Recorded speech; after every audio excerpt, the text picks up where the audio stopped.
Good morning, ladies and gentlemen. Oh, it's working, and my voice is working.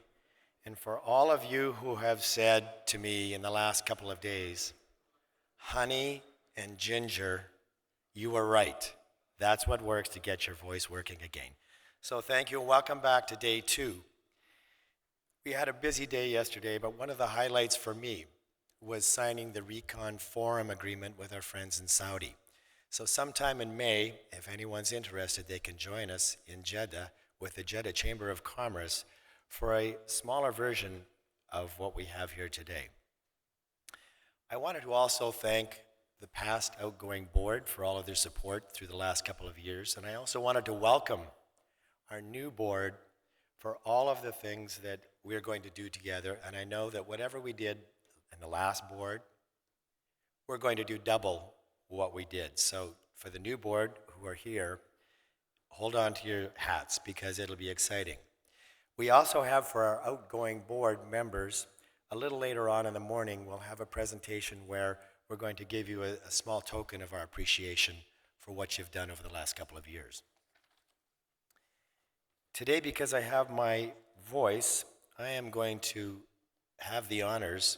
I know Richard did it for me, thankfully, yesterday because my voice wasn't perfect, but today it is. I want to go through our list of sponsors because without the support of our sponsors, we really don't have much to talk about.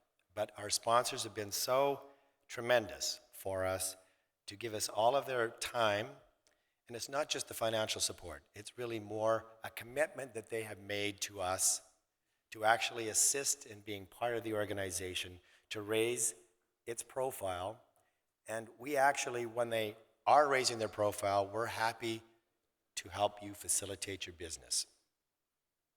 Hamat Property Company, special thank you. CEO Mr. Fawad Al-Rashid from Asala, and then Khaled Al-Shabani, thank you so much for your support. Gate Avenue at DIFC, thank you to Salah Al-Akrabi, thank you so much for all of the things you've done for us. Arabian Oud International, so Rafi Ayad and Shadi, thank you for your participation. You've been here all along for us, and we really appreciate it.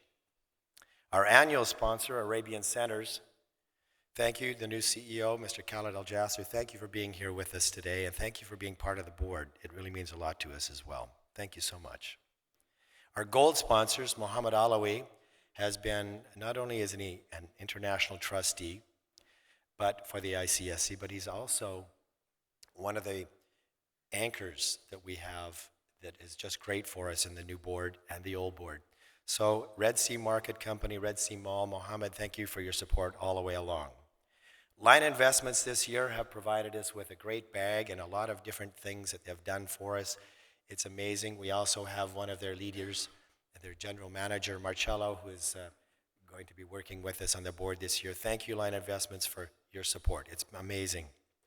Unified Real Estate, Prince Bandar and his team from Unified, and us and some of the others. It's been amazing to have you here, and your stand, your booth that you've created is really, truly world class. So thank you for doing that.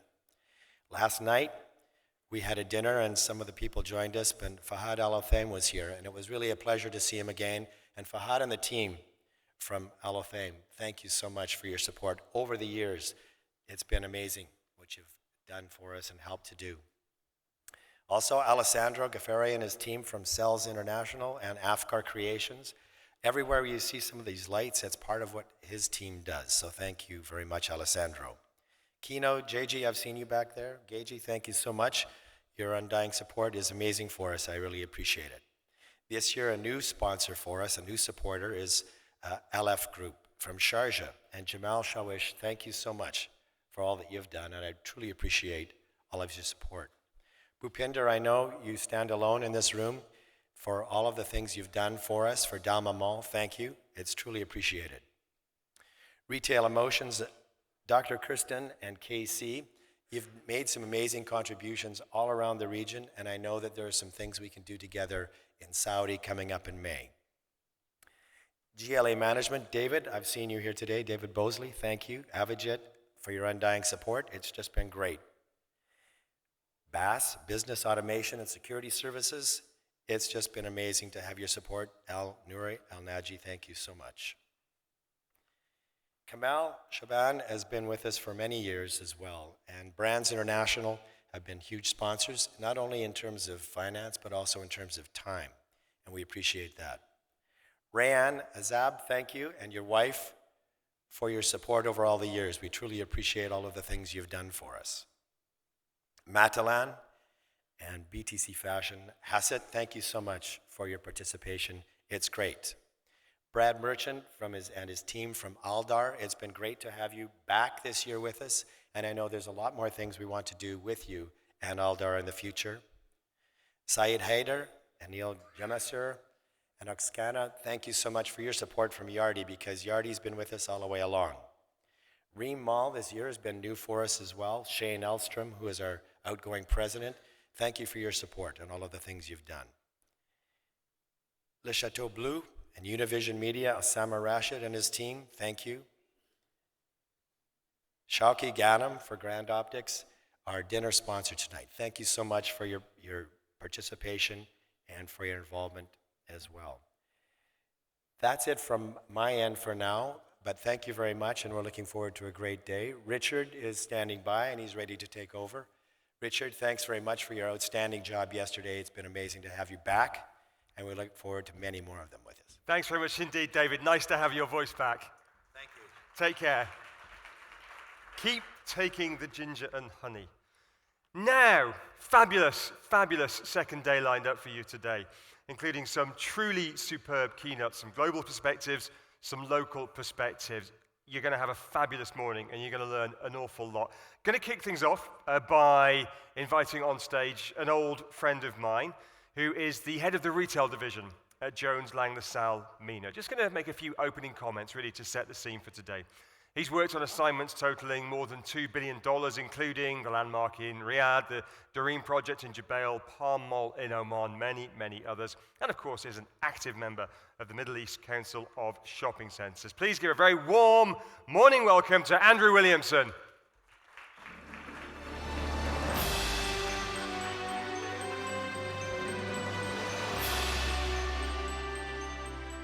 Hey. Good morning and welcome to Recon 2016 Day 3. I think it's really important. I'm going to carry on thanking a lot of people. Without everyone's participation in the industry, we could never have an event like this. It's about mall owners, developers, and retailers all working together to make the success that we have. So firstly, I would like to thank David, the MECSC team, and the Recon Committee for all of their efforts in putting this outstanding event together. I'd like to extend a special thanks to Shane Elstrom for his ideas and support as the Vice Chairman on the Recon Committee this year. Next, the sponsors who David mentioned. We would not be able to have this successful conference without your support. I would also like to thank all the speakers and panelists for sharing their experiences and time. People give a lot of time to come here and share, and I think that's really important and valuable. People have come from as far as New York and around the region. On Sunday, the pre-conference workshops had over 120 attendees, which is 4 times more than expected, which shows how people are starting to embrace the MECSC event and the Recon. I would like to thank the leaders in our industry who took the time from their busy schedules to transfer their years of experience and knowledge at this event, at the workshops, to the next generation of the retail industry. And last but not least, I would like to thank all of you for attending and participating. Without your support, this conference would not continue to grow and flourish. Your positive feedback of this year's conference is great to hear. In a challenging year, we've been able to keep the conference on budget, which will set us up nicely for next year. As usual, the gala dinner tonight is sold out, and submissions for awards have grown in the last few years from 38 to 118. We look forward to celebrating the industry's success with each and every one of you tonight. Yesterday, we welcomed the new board. They will continue the growth of the MECSC in the region, and we ask for all of your valuable feedback and thoughts to improve the MECSC. The board is there to support everyone who's in the region, so please come and support the board. I hope you enjoy the day and the speakers that we have ahead. Thank you very much.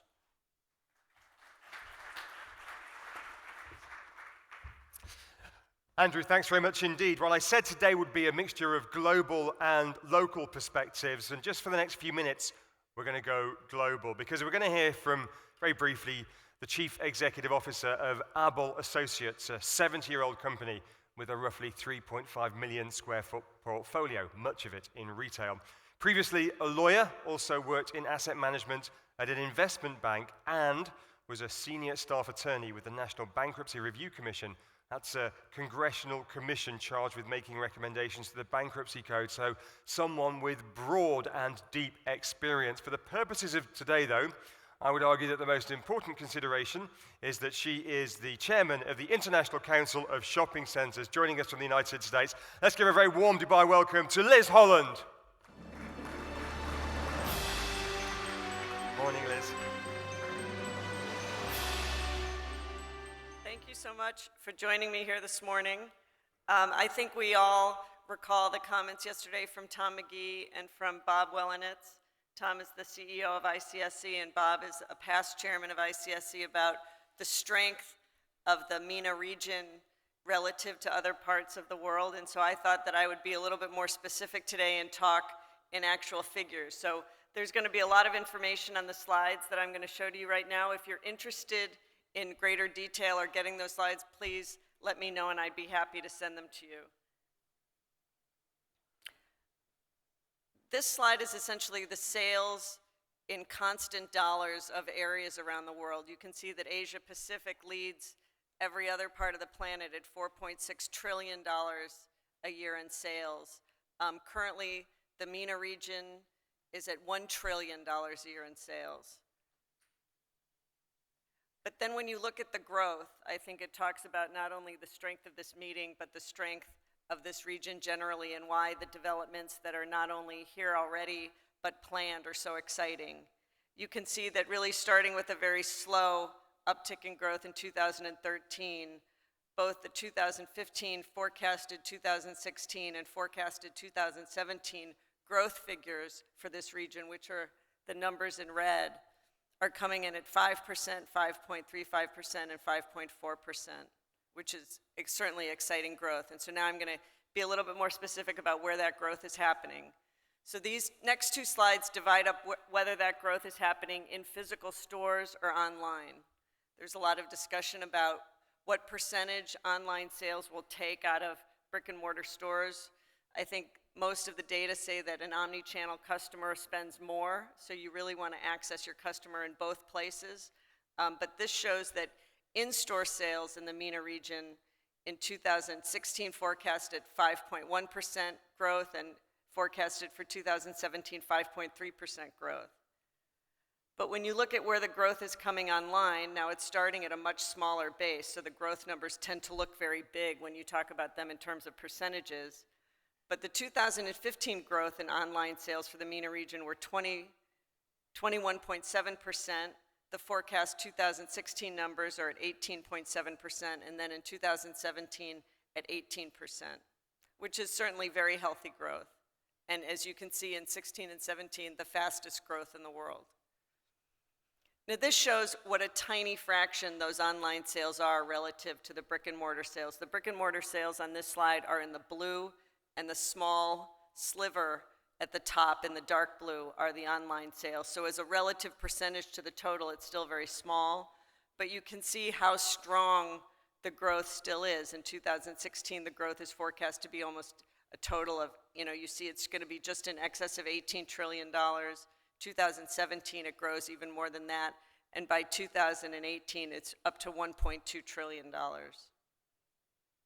So now where are those sales happening? In what kinds of stores? What format? We certainly hear lots of comments about the strength of the really spectacularly beautiful stores that are in the malls, even just here in Dubai. But I'm always curious, in what category of stores are those sales taking place? So this slide shows you what percentage of the large shopping centers are for certain categories of retailers. So this is department stores, and all of these slides are for shopping centers in excess of 100,000 square meters in size, so sizable ones.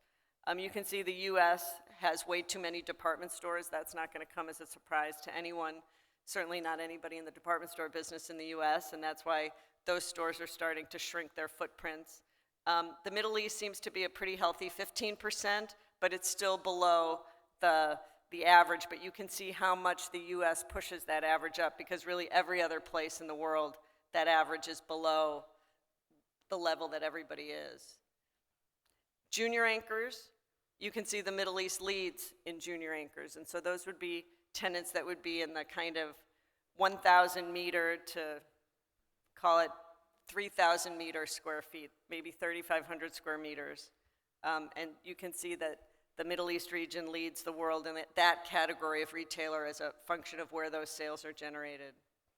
Food and beverage, everyone's talking about experiential retail, and certainly this region does the experience of being in a shopping center better than anybody on the planet, and so it's interesting to see how food and beverage fits into that idea of bringing people together and providing them an enjoyable place to eat. You can see Asia clearly leads everyone in this category. The UK is second, which is kind of interesting. The US trails, and Australia trails at 6%, but the Middle East is really right at the average. Entertainment, not surprising.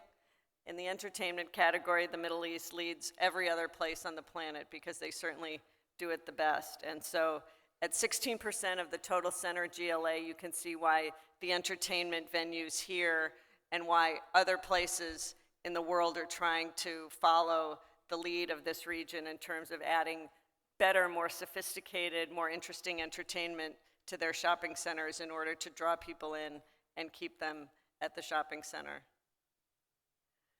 Specialty stores. So these would be stores under that junior anchor number of 1,000 square meters. And you can see that the US is really at the bottom.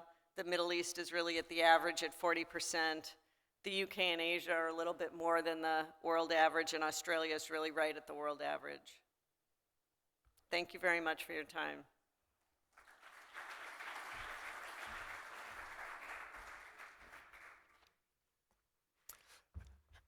Thanks very much indeed for those lists. Those little soundbite statistic nuggets are wonderful for journalism, so I'm going to be using many of those in the coming days and weeks.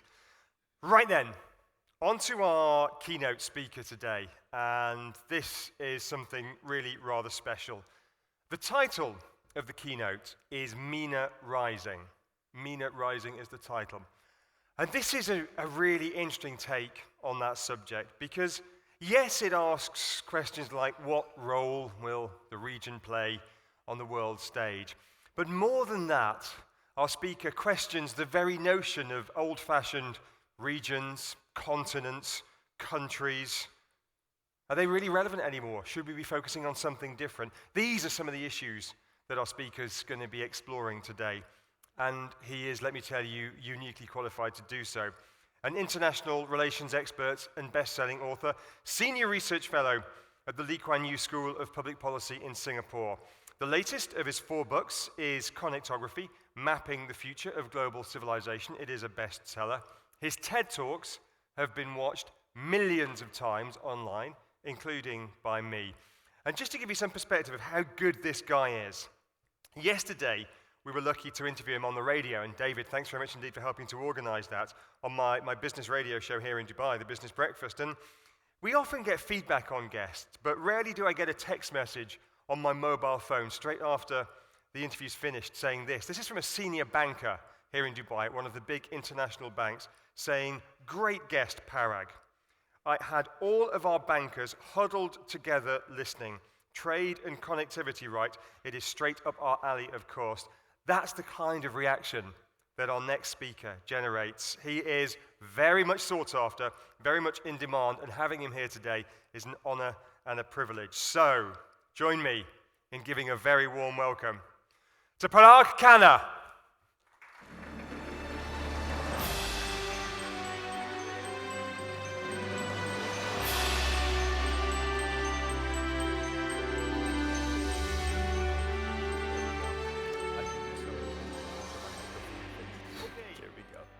To go, Parag? Yes, there you absolutely. go. There is, I pass the baton to you, metaphorically and physically. Indeed. Thank you so much, Richard, for that very, very generous introduction. I appreciate it. And it was great to be on your program yesterday. I'm very honored, delighted to be here, and special thanks also to David. I'm glad that he has his voice back. Without his voice, he's also a man of vision.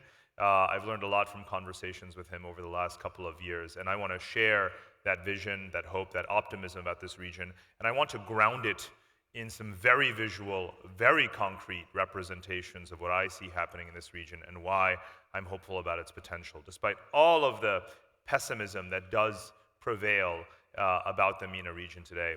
I want to sort of chart the path into the future, if you will. And I want to put it in a global context, because the two most important forces in the history of the world are, I can say with confidence, infrastructural connectivity and urbanization. And both of those two things are happening here in this region. They are the two forces that are shaping the future of the entire human species. And those regions, those geographies, those cities that are going to take most advantage of them are going to be the ones that are going to succeed, and those are the places where your businesses are going to thrive. So let me talk a bit about this global connectivity revolution. And it begins with our extraordinary capacity to build lasting, fixed infrastructures that are really wrapping around the world today. Here on this map, I've put all of the highways and railways, all of the oil and gas pipelines and electricity grids, and all of the internet cables that span the world, that connect the continents. And we are building more and more and more of these all the time. These infrastructures are so profound that they are like an exoskeleton that is wrapping itself around the planet. And that is the map of the 21st century. That is a living map. That is the map that we are building. And it is an entirely new kind of map that is so much more useful for all of you, for your industry. It's the kind of map that should hang on your office walls rather than the traditional maps that we're so accustomed to. Everyone's familiar with maps of natural geography. Brown for the deserts, green for the forests, blue for the oceans. Not so complicated. The maps that dominate our thinking are the maps in the middle. Political geography. We are raised from birth to think of ourselves as naturally, inherently divided into these political communities. Whether it was the 50 countries that were the original members of the United Nations, or the 200 countries that are members today, we're always dividing ourselves. That is, we're told, is our nature. That is not true. For 60,000 years, what we have been doing, actually, is connecting. We have been urbanizing, we've been building infrastructure, we have been linking societies together. And that has particularly taken off and accelerated since World War II, and it is the dominant story of the 21st century. And that is the story of building functional maps, mapping out the physical infrastructure that we are building that connects us all together. Functional geography is the study of that infrastructure, and the functional maps are the ones that should guide every business in the 21st century, including yours.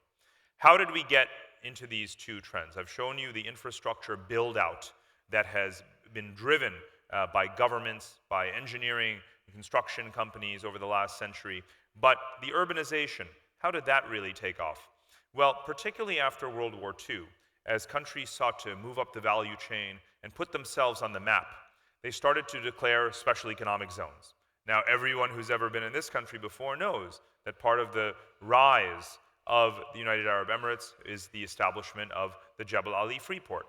But before that time, starting in the 1950s and 60s, other countries began to hitch themselves onto the global supply chain by way of declaring special economic zones, export processing zones, attracting foreign investment, creating a clean, clear, transparent regulatory environment for investors, and therefore attracting the industries that would help to raise wages and really stimulate their modernization and development. It happened in the places like the Dominican Republic, it happened in Mauritius, and of course it happened in Shenzhen, in southern China.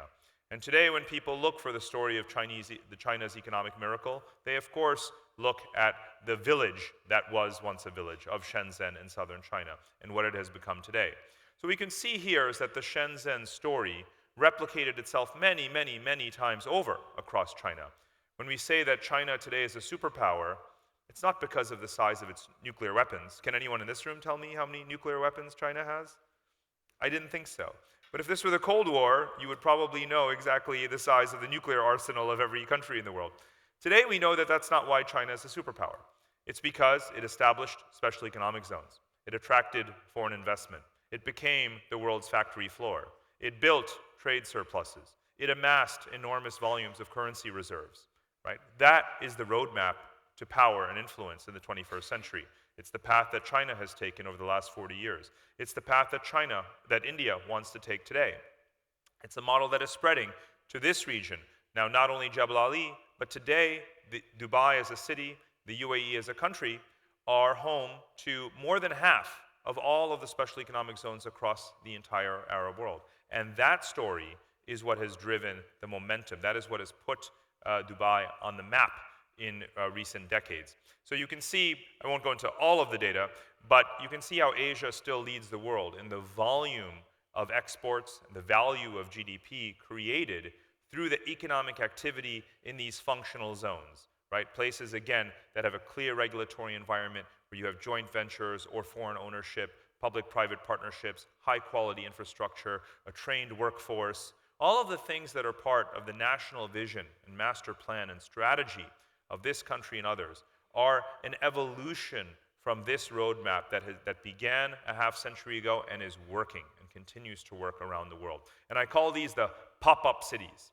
You know, what's so fascinating is that the geography, and I'll show you many more maps of the geography of this region, but as someone who spent his childhood here, actually, my family and many of you in this room are familiar with the fact that for many years, people flew over Dubai.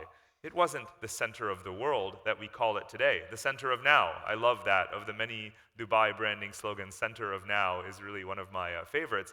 But the geography didn't change, did it? Has Dubai picked up and moved? No. The way a place gets on the map is by getting connected. The single most important thing that the cities that you operate in and are planning projects in is to make sure that they are internationally connected, and that is what has propelled growth here. Now let me take a couple examples from Asia, because Liz showed a very important slide showing you the volume of profits and revenues generated in the retail industry in Asia versus the rest of the world.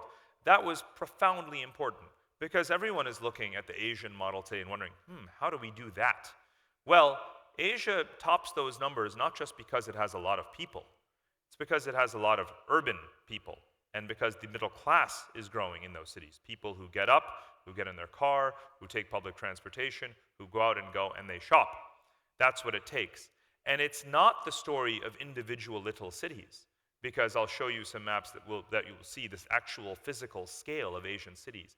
But it comes from fusing geographies together, from making cities connected internally and with their neighbor and their neighbor's neighbor. So let me literally zoom in on two examples. On the left-hand side, you see the Pearl River Delta region of southern China. That stretches from Guangzhou all the way to Hong Kong. Now, for many years, particularly up until the handover of Hong Kong from Britain to China in 1997, these were different political geographies. And despite that, they have been functionally integrating.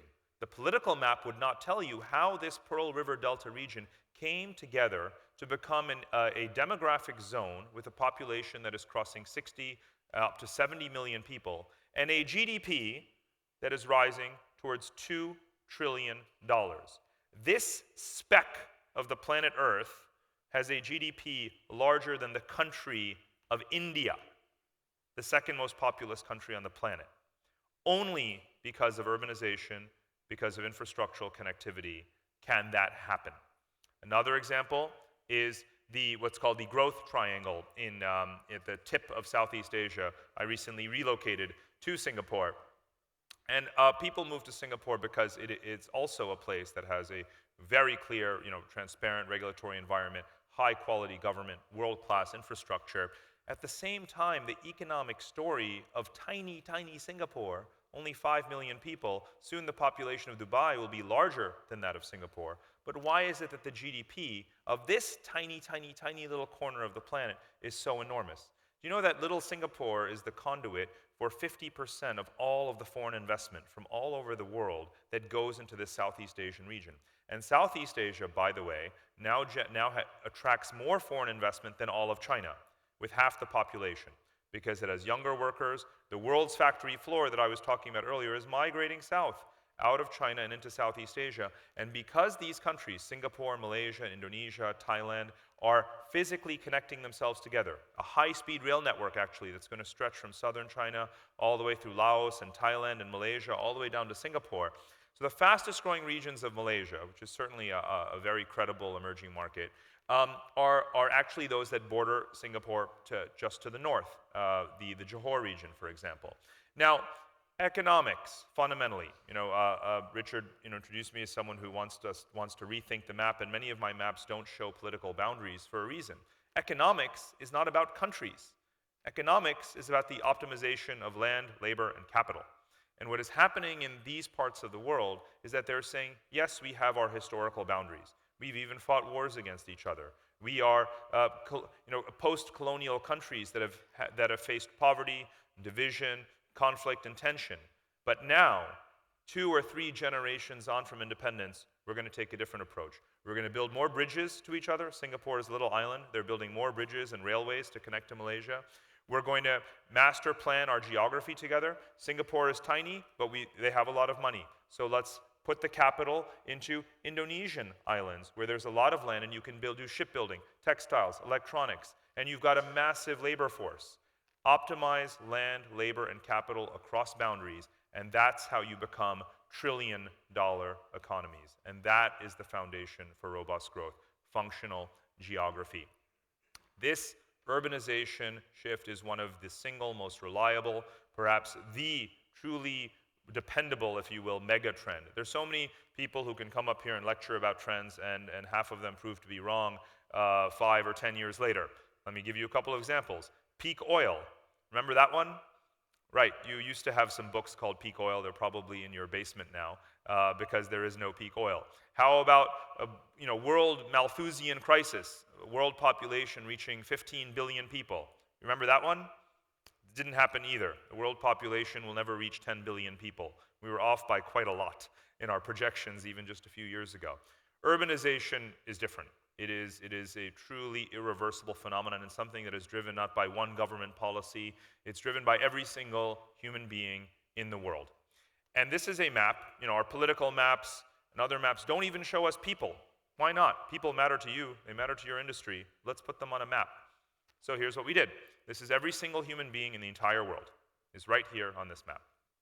And yellow are the most densely populated areas, purple and black the least. So you can see, again, this is all you need to understand Liz's data about retail revenues in Asia, because you have not only the most densely populated geographies in the world, rapidly urbanizing populations, the growing middle class we were talking about earlier, but these cities are not just little black dots. Again, your office maps just show cities as if they're the same size, as if Dubai and Chongqing or Frankfurt are the same physical size, but they are not at all. Right? So we do ovals instead. We said, look at the size of these megacity clusters, these ovals that actually stretch for hundreds of kilometers, right?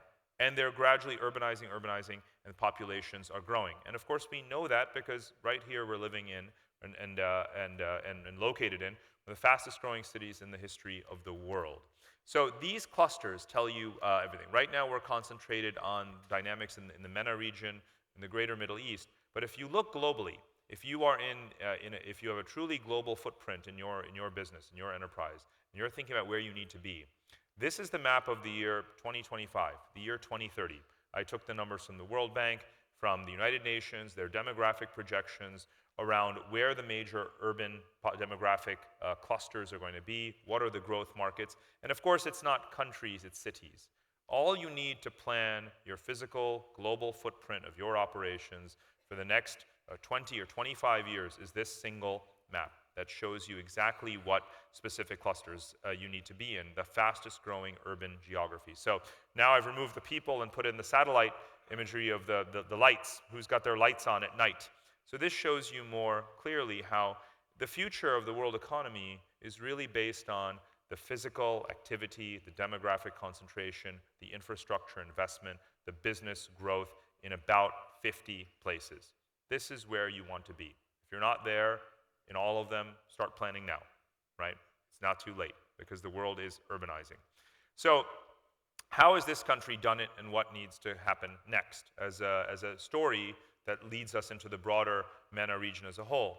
Well, Dubai and Sharjah, are starting to fuse together. Again, I remember in my childhood these being, Dubai and Sharjah were always close, but Dubai and Abu Dhabi further away, a long and relatively dull drive, right? Now what we're seeing is the United Arab Emirates really moving beyond the sort of, the internal divisions that have characterized it in the past, the sort of fragility, if you will, into a physically connected archipelago, not a collection of emirates, which of course it is, not just a city-state, as some would call a place like Singapore, but what I call a cities state, and small countries that link together their key demographic and commercial centers become cities states, a whole that is greater than the sum of their parts. I borrowed from a friend the term Abu Dubai, to describe the sort of, the corridor emerging between Abu Dhabi and Dubai.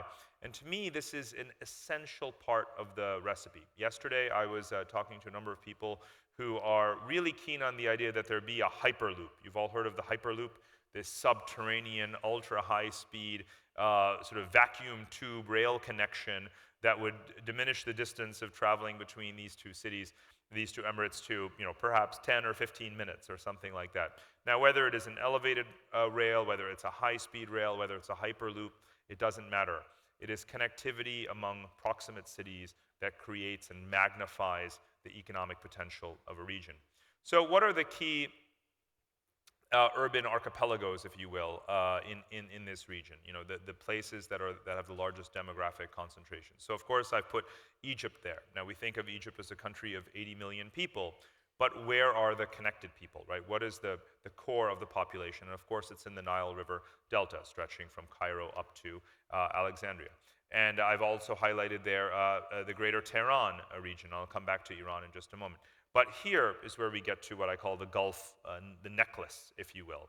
The string of cities. You could actually extend it upwards all the way to Kuwait and even Basra, but particularly the GCC core of from Oman all the way through the UAE to Muscat.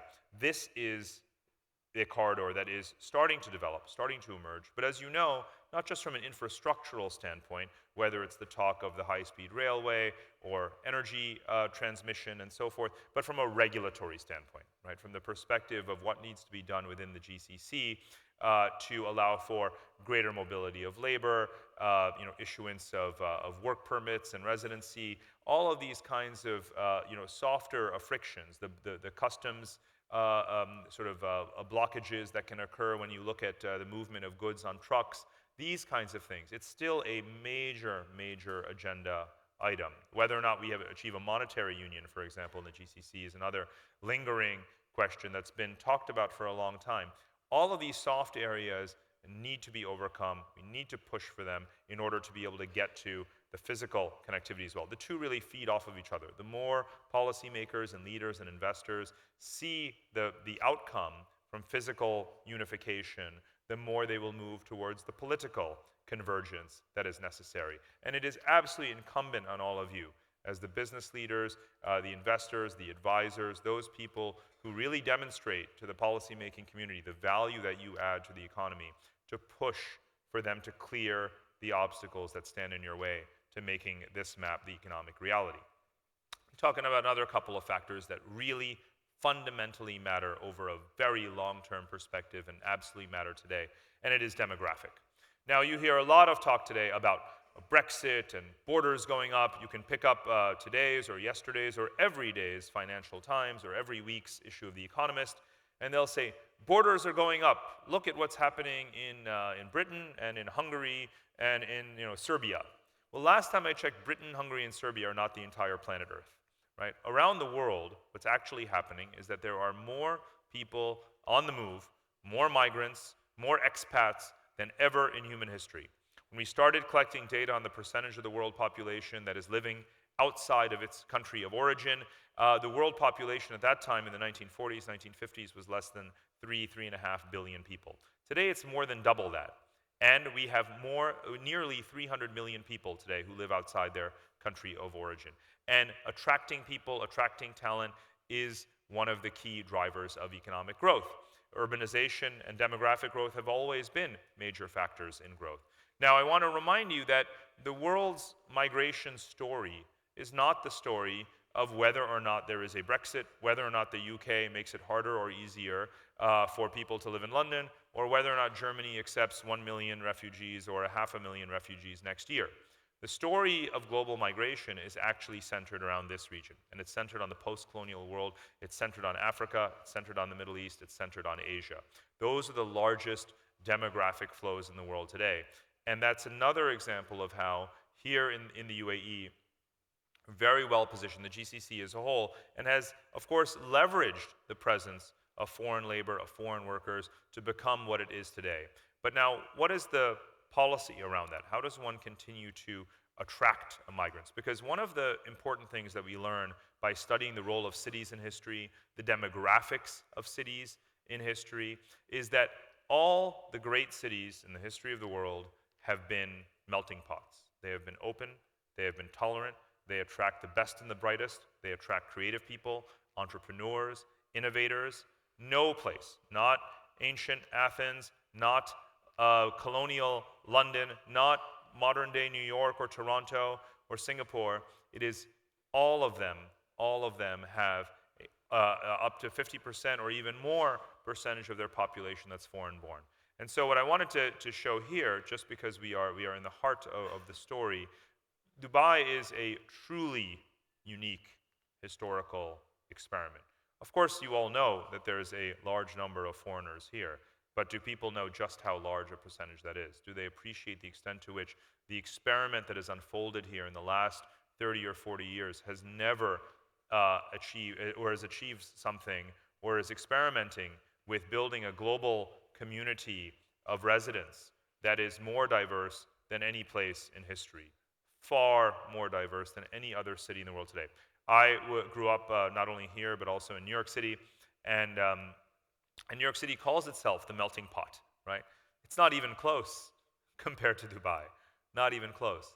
Now that raises, of course, a lot of challenges. I'm very familiar with the inner dynamics and deliberations around how to achieve a balance between the local population and foreign populations, what degree of rights and residency to accord to foreigners. All of these things are very, very sensitive, and the government is again, embarking on a path for which there is little guidance from the rest of the world. But we do know, again, just to emphasize the lesson of history, that attracting and retaining a loyal population of people from wherever they may come is one of the absolute secret ingredients, if you will, to success, and will matter for your industry. Now, of all the maps I've shown you so far today, this is probably the most important, because this is much of the infrastructure that has yet to be built, but is absolutely necessary if the arc of the narrative that I'm telling about the importance of urbanization and connectivity is going to play a role in salvaging, uplifting, resurrecting, renewing this entire broader region. Of course, many economists around the world, people who have never even been here, know that the stability of the GCC core is a bright spot in the world economy. But this is also a region of nearly 400 million people. And this region has a lot of things going for it, very fundamental sort of attributes that have been present throughout history that we're not thinking about when all we do is turn on the television and say, well, what's the next line on the map? What's the next border? Will Kurdistan become independent? What about Palestine? And what's going to happen with Iraq? And those are, of course, incredibly important issues, right? We obsess about them every single day, rightly so. And there's a lot of tragedies unfolding over this world of redefining borders. But even if we do, even if we achieve a perfect region of political communities where every ethnic group or sectarian group has its own country, then what? And that's the question that I want to talk about today, because that's the future that you can help to build.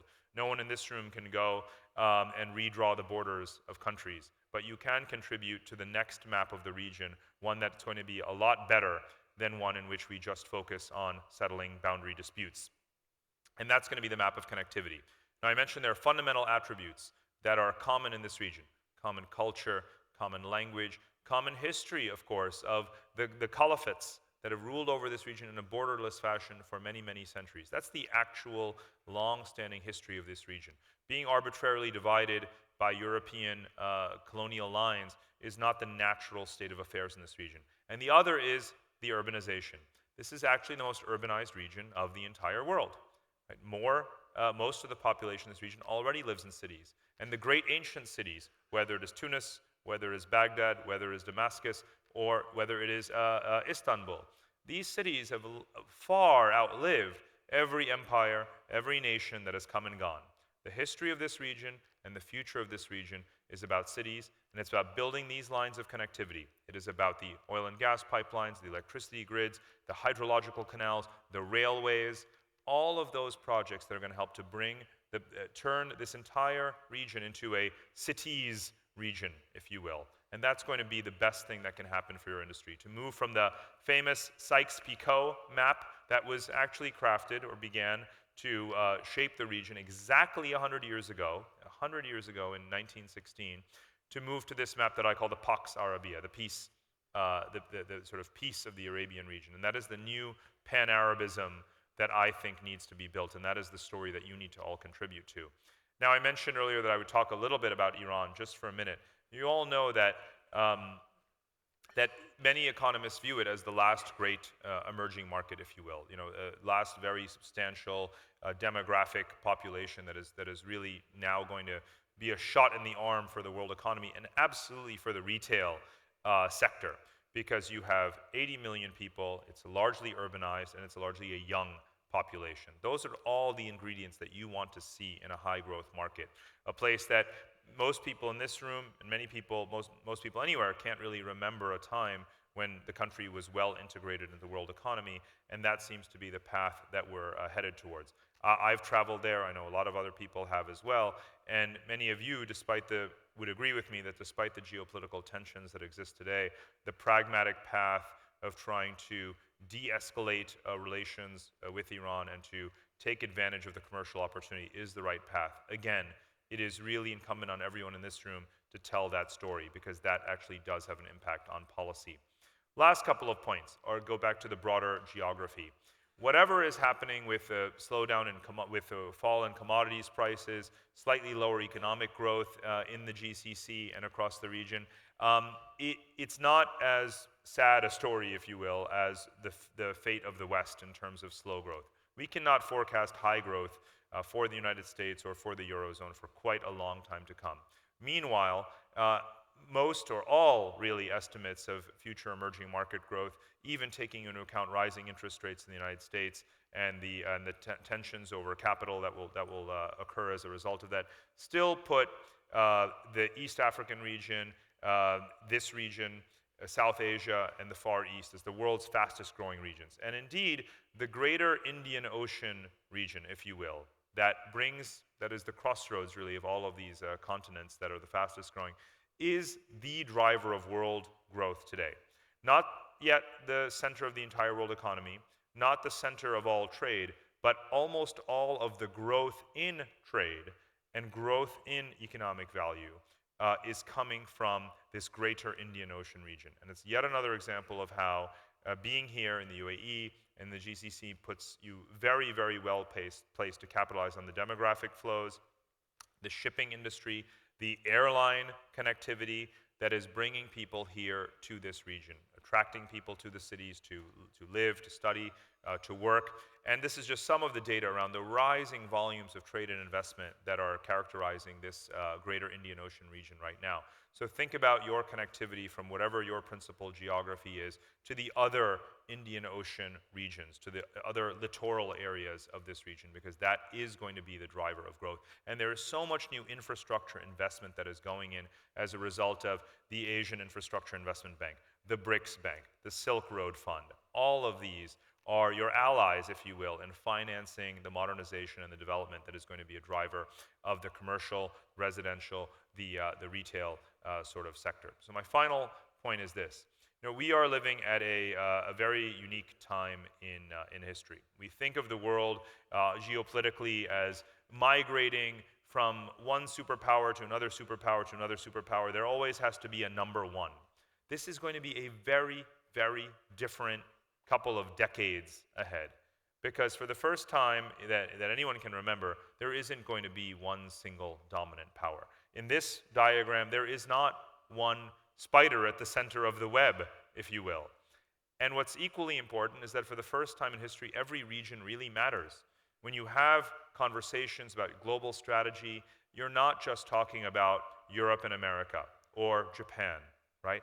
Every continent matters in the world, and every region, every continent is increasingly forming bonds and ties and relations with each other. You can see it in China's trade and investment relations with Africa. You can see it in the growing relations between Africa and Latin America. You can see it in the relations between the Middle East and Asia, the new maritime Silk Road. All of those are examples of a world in which connecting to every other region, connecting to every continent is a major driver of growth. You can't even actually calculate the value of a global city, any of those clusters that I was showing you earlier, without looking at the role that connectivity plays in driving their growth. And so making sure that this region is connected to every other is going to be one of the most important ways, not only to be part of the growth potential of the world economy as the population urbanizes, but also actually towards building a more stable world. Because in my view, the future is going to be not just a world of nations and boundaries and of hierarchies and wars among great powers, but one in which the cities that you work in, the cities that you are building and that you're operating in, will create an urban network civilization. And that's the world that I want to see built. And I know that your industry, that all of you are an essential part of that story. So on that optimistic note, I promise to share David's enthusiasm about the region, and I hope that this is some of the reason why, but also a call to action for all of you. So I want to thank you for having me here this morning, and I wish you a wonderful rest of the affairs and conference. Thank you. Parag, thank you very much indeed. We don't have time for Q&A on the stage, but Parag, you're going to be around for a short while, aren't you? And happy to have conversations and continue these things. So thanks very much indeed for taking time out of your schedule to be here today. I'll tell you what I love about the program that David and the team have put together today, and I touched on this earlier, is that we zoom out and look at big macro trends like Parag just did, and now we're going to really zoom in and look at a very, very important issue in a lot more detail that's specific to this industry. So we zoom in now onto the topic of GCC mall development, an update on GCC malls. We're going to get an overview of what projects are coming, when they're coming, but also the impact that these new shopping centers will have on each of the markets. And to present this, someone who is, I would say, uniquely qualified to do so, someone who I think we'd all agree in this room commands huge respect within the region's retail industry, somebody who began her career in Disney consumer products in Europe, then moved to the Middle East. Our speaker is French, but with Lebanese and Syrian roots. Spent more than a decade as head of market and consumer intelligence at Chalhoub Group, based here in Dubai, but of course with a regional remit. Brands such as Louis Vuitton, Dior, Fendi, Ralph Lauren, and many, many more. This year, she launched her consulting business based here in Dubai. Please join me in welcoming Nadine Touma Gamaj.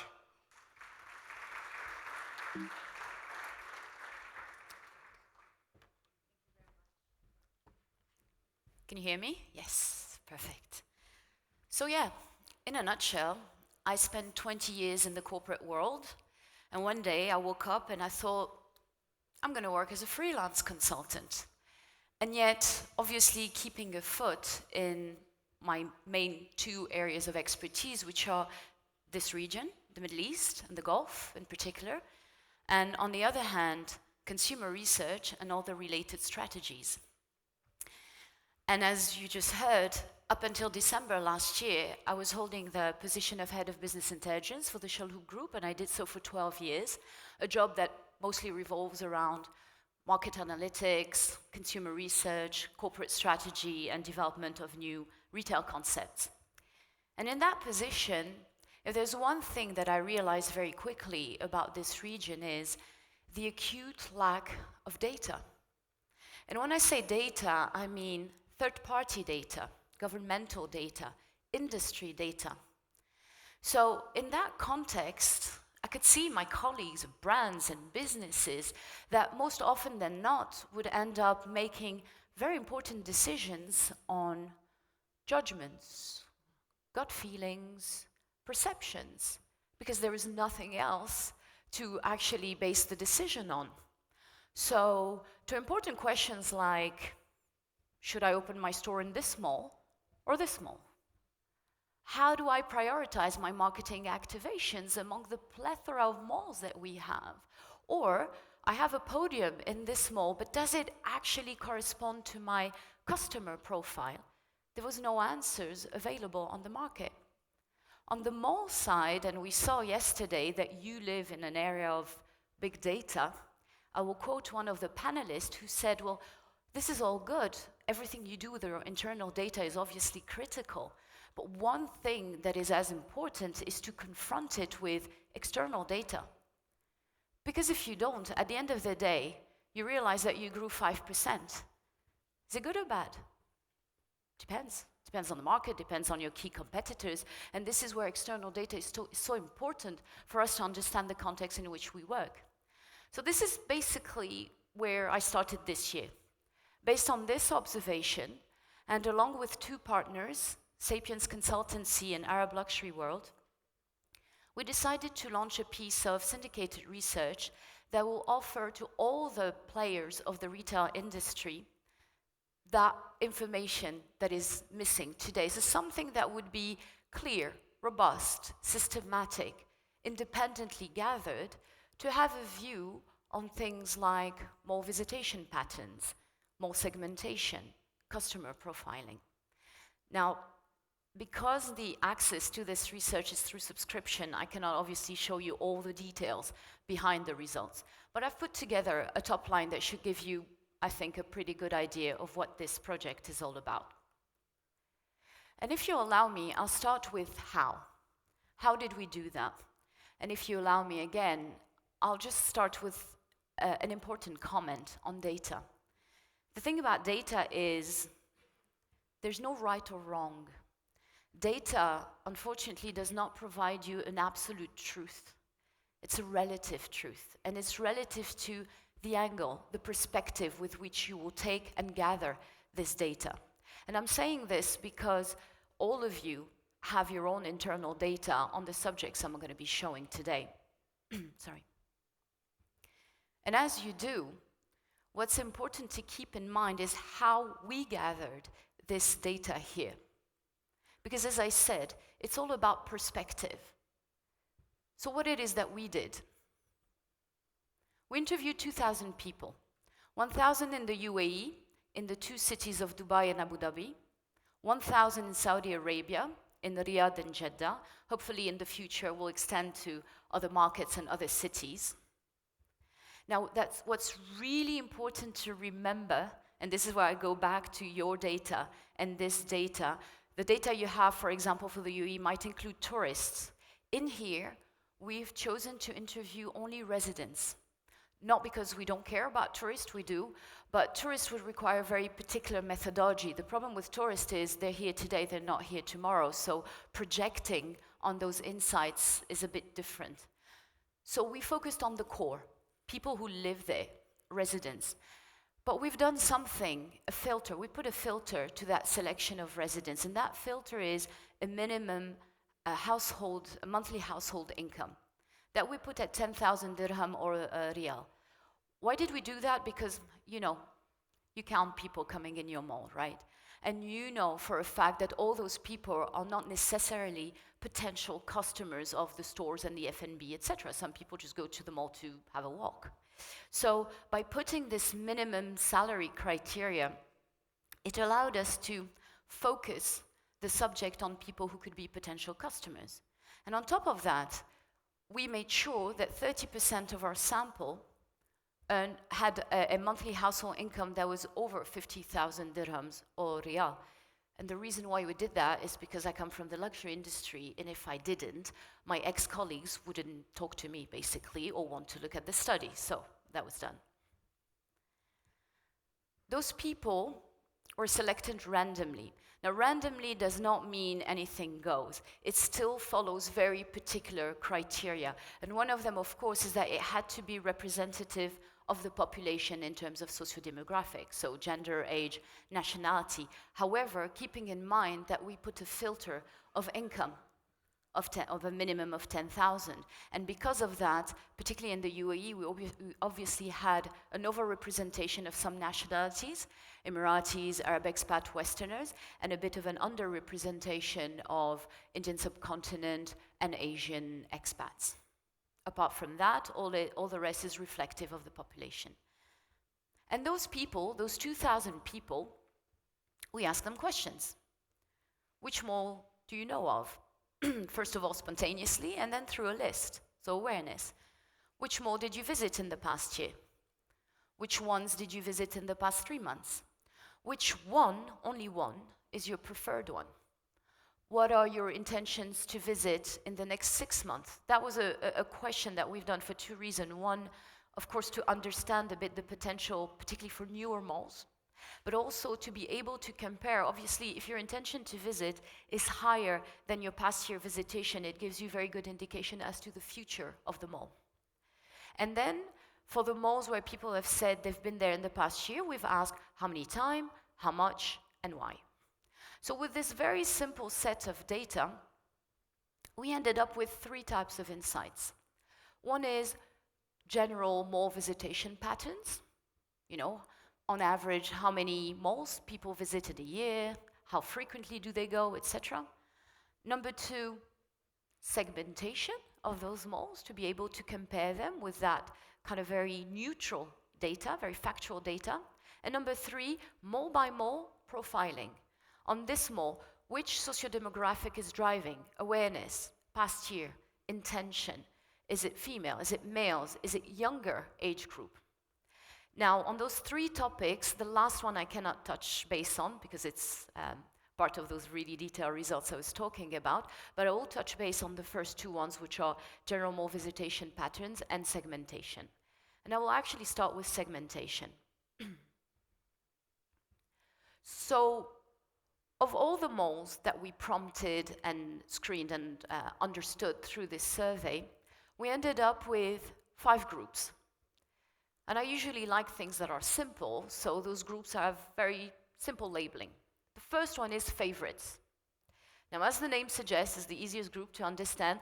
The malls that are in this group, basically everybody or a lot of people know of it. A lot of people went there in the past year. They went there frequently in the past year. But most importantly, those are the 3 or 4 malls in a city where a substantial number of the population will rate them as their one favorite mall.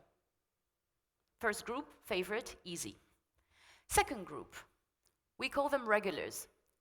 They're quite close. If you look at each criteria, they're quite close to favorite in terms of awareness. They drag quite a big number of people in the city. People go there frequently. The main difference in between the first group and the second group is, in the second group, the preference level are much lower. Third group, we call them community. I would have rather chose, a different name because I find that community mall is something that we hear a lot and there are different definitions behind it, but at the end of the day, I guess this is what characterizes this group the best. Community mall in this study means something very particular. Those are malls that drag a defined number, a defined community within the whole population. You will see with the data that's normally about 1/3 of the population. So it could be people residing in the area. It could be a certain socio-demographic. And this particular number of the population actually goes there very often. Occasionals, very close, again, a certain number of the population, but if people go to community mall, again, in this study, on average once a month, they will go to occasionals every 2 months. And finally, the 5th group is secondary. One of the things that really characterizes secondary mall is they really talk to a much lower number of the population. You will see it's about 15 to 20% of the population will go to those secondary malls. And generally speaking, one of the things that explains that 15 or 20% is a quite low level of awareness, and we'll go through the details in a moment. Okay, so 5 groups. Let me give you a bit of substance behind those groups. Favorites. So in terms of data, if you look overall, and as I said, the main thing that defined this group is preference. Those are the malls where in between 10 to 30% of the population will actually score them as their one preferred mall in the city. Those malls attract at least 50% of the population, at least. If you see the numbers in Abu Dhabi, some of those malls attract 85% of the population. That's a huge number. In terms of awareness, very high, it's all about over 60%. And in terms of frequency, as I said, so not only a lot of people go to those malls, but they go there quite frequently. The number you see is a number per year, so easily once a month do these people go to these malls. So, what are those malls? Do you want to guess for Dubai? There's 3.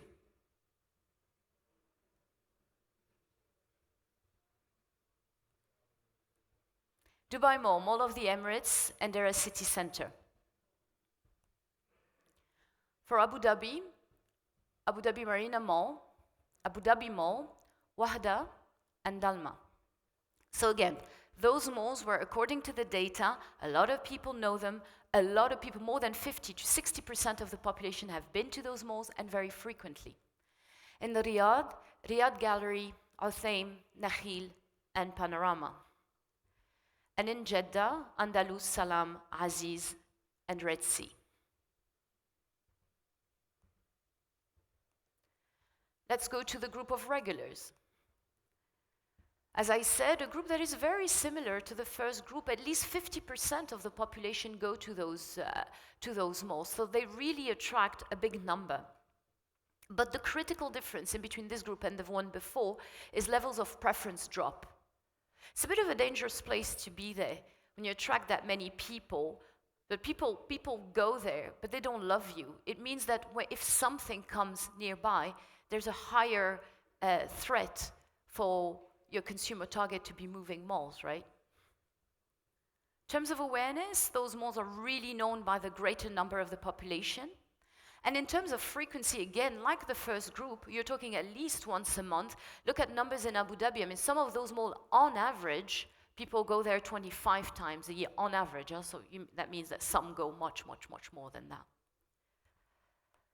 And those malls are in Dubai, Ibn Battuta, Mirdif City Center. In Abu Dhabi, we have Khalidiya, Yas, and Mushrif. I will tell you that Abu Dhabi has a very particular setup. And I would be expecting, if you remember, in the first group there was 4 malls, and here you have 3.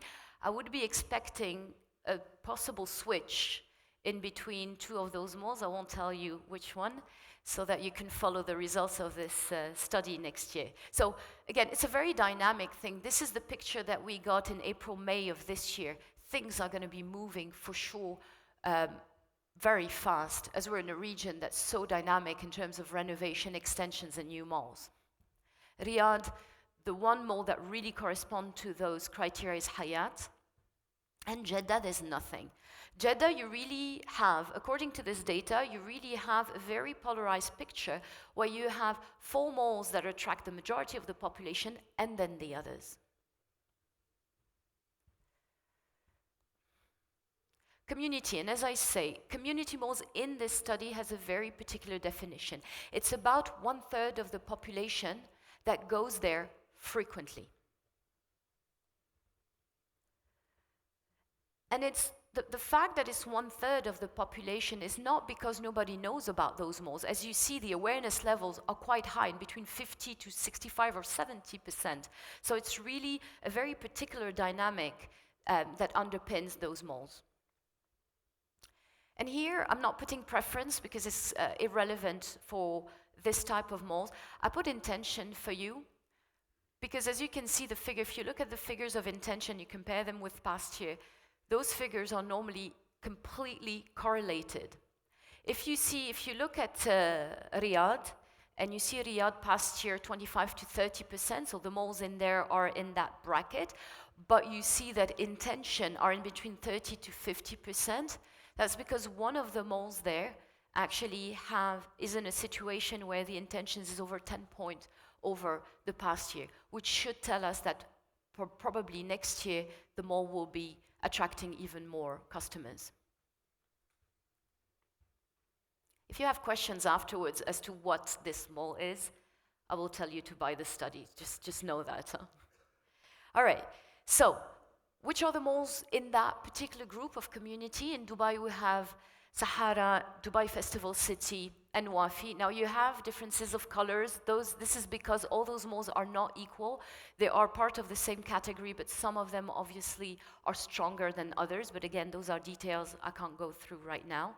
Abu Dhabi is World Trade Center. Riyadh, we have Granada, Qasr, Khurais, and Aziziyah. And for Jeddah, Mall of Arabia and Ma'amal. The group of occasionals. Those are malls that are attracting between 30 to 40% of the population. But the big difference with the previous group is the frequency is lower.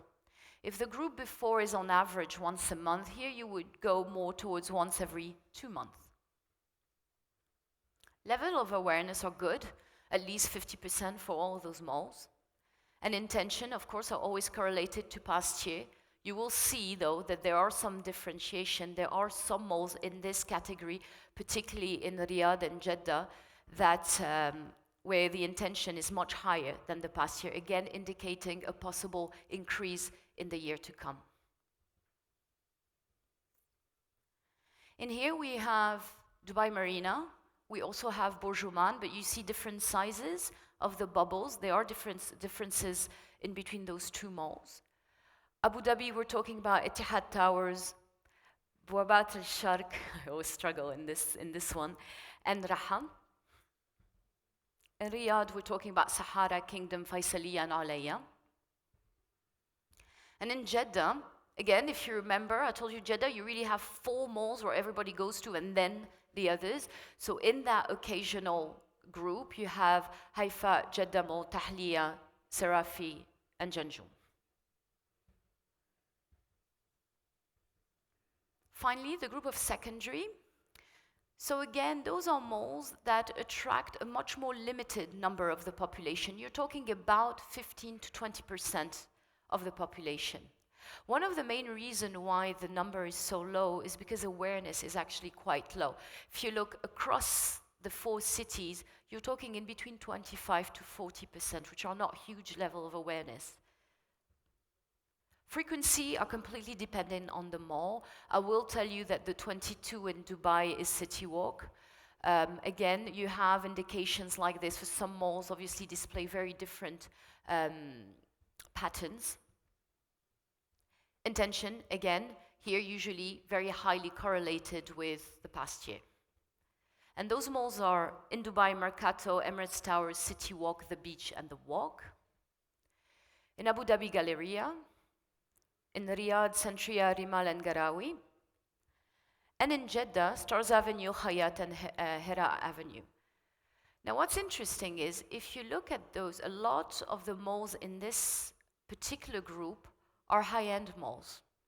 So at the end of the day, attracting 15 to 20% of the population is not necessarily a bad thing. If you're a high-end mall and you're going for this target group, you probably don't need more people visiting your mall. However, where there's a bit of a catch is that then you need to make sure that the 15-20% are exactly that target group, which is not always the case for the malls you see here. Very quickly, visually, this is the view you will get of Dubai. I don't want to be too long, so let me just take you through quickly.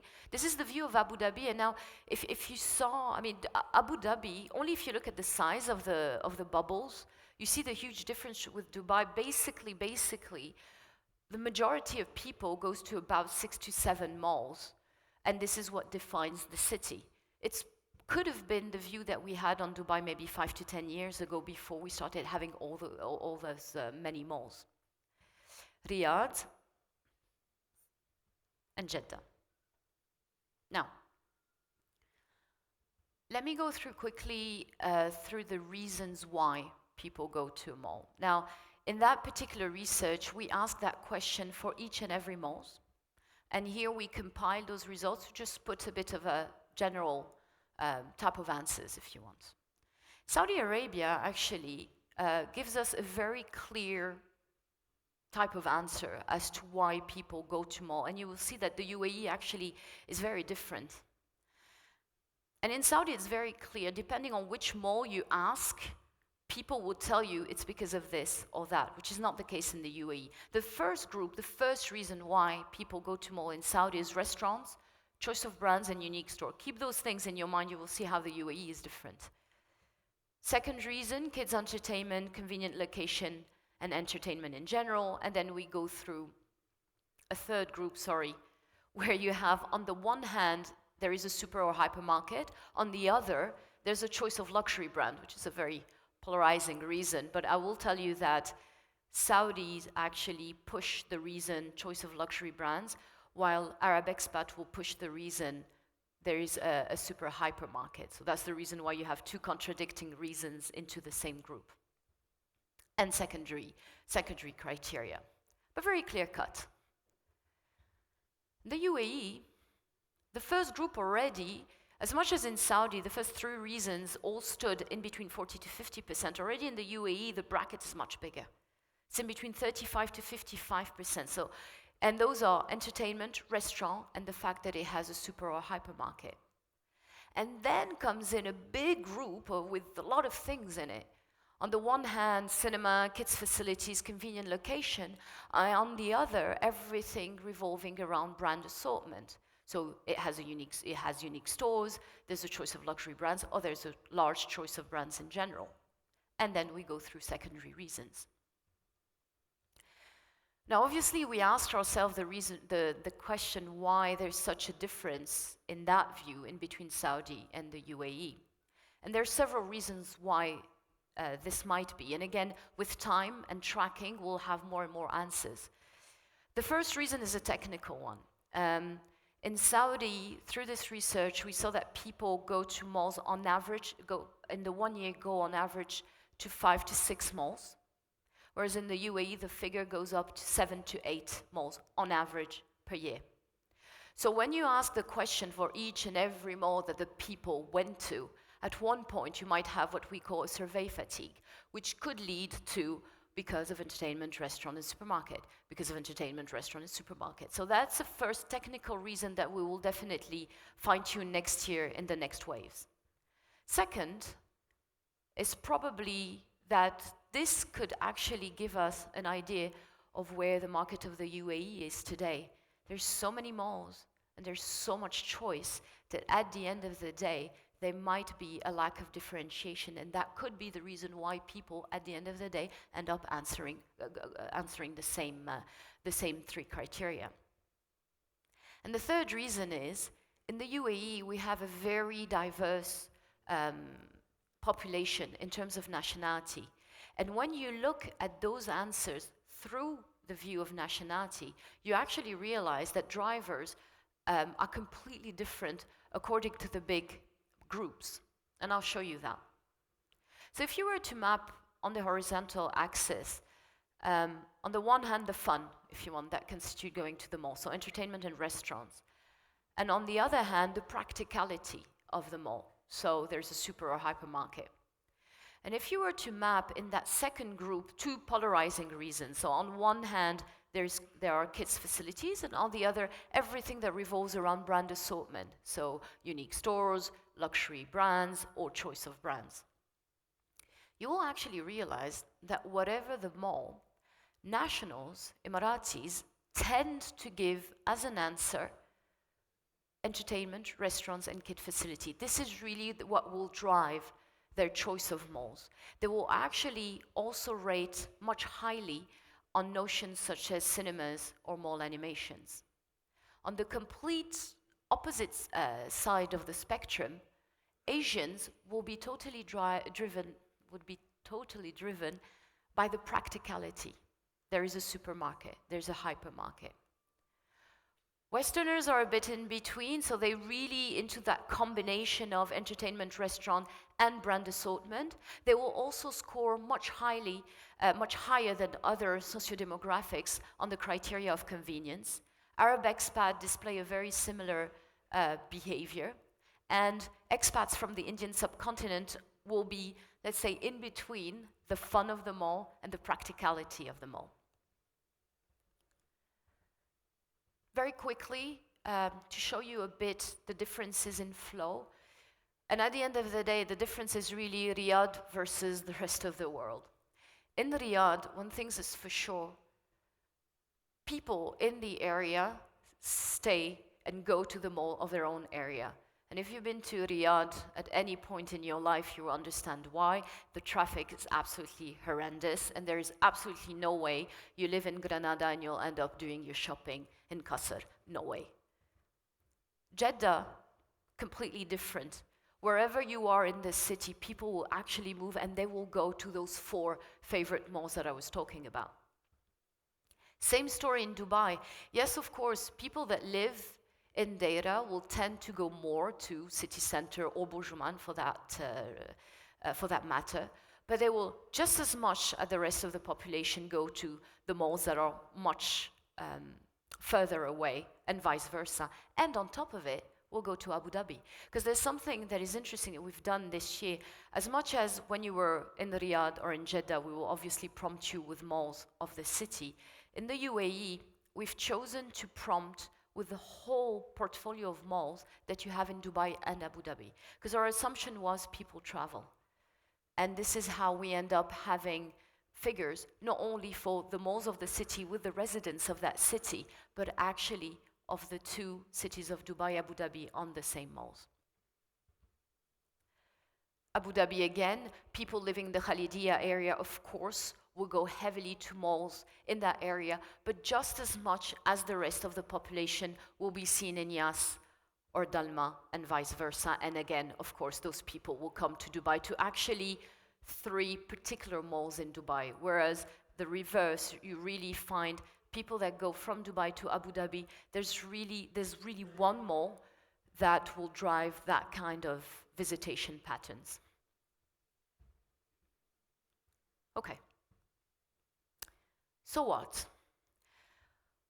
Well, whether you're a mall or a brand in the mall, well, it's my humble opinion that it's important to actually understand what type of mall, what is the segmentation of that mall, because if you're part of the favorite group, the key action for you tomorrow is to maintain that preference, to stay in that group. If you're part of the group of regulars, the key action, whether as a mall or as a brand, is to build preference so that you can move to the favorite groups. Because as I said, that group of regulars is great because you actually drive a lot of people to your mall, but the fact that they don't love you puts you at risk if anything else opens next to you. Community, the big thing would be to increase the pass-year visitation. As we saw, it's not so much a matter of awareness for these malls, it's really a matter of 1/3 of the population goes there. So any action that you will take will be to try to maximize that pass-year visitation. Occasional, the big thing here would be to increase frequency. And finally, with the secondary mall group, first and foremost, before anything else, it's really awareness that needs to be fixed. If you remember, those levels of awareness can be as low as 25%. And then, beyond those hardcore figures, those figures I'm showing you, what is critical is mall by mall, understand the exact profiling. The figure in itself, whether it's 20%, 50, or 60, is only important if you understand who is constituting this 20, 50, or 60. And another point would be at the end of the day, this is one wave that we've done this year. Next year, inshallah, if everything goes well, we will start tracking every month. So from a piece of research, we'll actually turn this into a monitoring tool where people will have access to a platform and see the results every month. And that, again, as I said, will provide with a complete different set of data, as we're in a very, very dynamic region when it comes to that kind of area. Very quickly, this year, the wave of this year, what I've shown you right now, today was available is country reports. So for UAE and Saudi, you can have access to all the key data, all the malls that we prompted on the total population, and an executive summary that basically gives you the story behind, a bit of what I've shown you here. So the whole story, the key dynamics behind the city, the key segmentation, and some of the key profiling trends. The second module we have right now is called Mall Focus. So it's, as much as Country Report is a bit of a macro view, Mall Focus would be a micro view where you would select your mall and have all the readings on all the questions, not on the total population, but also on all the sociodemographics, gender, age, nationality, income brackets, anything that we have on this. And then the third module, which is profiling mid to high-end mall, where we've chosen particular malls. Again, that is because of my previous job, so basically done a module that will help brands in that area. So understanding that very particular set of mall and understanding all the profiling in terms of awareness, past year intention, etc. And on that note, and I hope I wasn't too long, I will thank you very much for your attention, and I'll be there at the break if you have any questions. Thank you. Nadine, fascinating insights. Thank you very much indeed. You are doing this industry a great service with research at that granular level, sorely missing until now. Now, we continue. We get even more niche now, such an important issue. The title of our next presentations is Defibrillation Devices in Shopping Centres. The point is this: heart attacks need not be fatal. The person who's going to talk about this is a qualified medical doctor, holds also an MBA from the Paris HEC School of Management, and fusing those two worlds, medicine and business, launched a tech startup. He's CEO and founder of AED Map, which provides automated defibrillators, mapping and monitoring solutions. Please join me in welcoming Dr. Paul Dardel.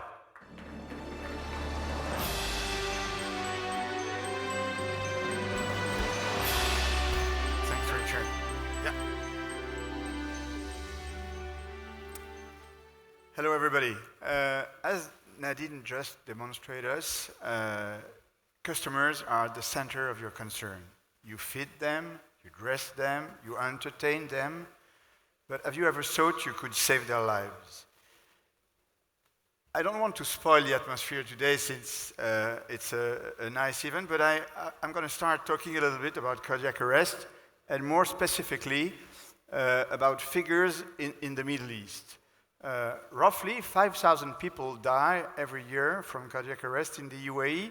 If you look at the GCC figures, it's around 50,000. The fact is that in the GCC region, people are suffering from cardiac disease 10 years earlier than in Western countries. So it's a real health issue. One of the key things when you talk about cardiac arrest is time. Clock is ticking. You have only 4 minutes to act when someone has a cardiac arrest. It is usually known that every minute the victim loses 10% of survival chance per minute, which means that after 3 or 4 minutes, the cardiac arrest is really going to death.